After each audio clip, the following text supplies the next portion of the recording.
قاعد مستني دوري في العياده والتلفزيون شغال على مسلسل البطله بتعيط فيه على خطيبها اللي سابها. فجاه ست كبيره قاعده جنبي قالت لها ما تعيطيش يا عبيطه، ده كرم ربنا كبير. قلت لها بس يا حاجه ده تمثيل. قالت لي ما انا عارفه يا ولا، هو انا هبله؟ اصل انا جوزي سافر من يجي 30 سنه راح الخليج ومات هناك، ومن يومها وانا بعيط نفس العياط ده وما لقيتش حد يقول لي ما تعيطيش. وراحت كاتمه دمعه جوه عينيها وسرحت في مشهد جواها هي بس، مشهد شايفه فيه فرق بين بنت بتبكي على حاجه لسه ما اتقفلتش وست بتبكي على حاجه خلصت خلاص ومش راجعه. هي ما كانتش شايفه قدامها تلفزيون، دي كانت شايفه قدامها مرايه بتعكس صورتها طول ال 30 سنه اللي فاتوا، وكانها عايزه تقول انت لسه في اول الطريق، وان الفراق دلوقتي اهون بكتير من فراق بيجي بعد ارتباط سنين وعشره وموت يكسر الظهر. هي شايفه ان البنت هبله عشان بتعيط على مستقبل لسه ما ابتداش، في الوقت اللي هي بتعيط فيه على عمر اتقفل من يجي 30 سنه. وكانها ما كانتش بتعاتب البنت، دي كانت بتعاتب نفسها وبتقول لنفسها بطلي وجع عشان تعرفي تعيشي،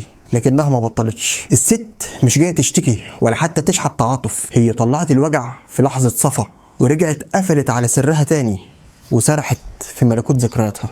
فربنا يبعد عنا وعنكم في وجع الاقدار. قول امين.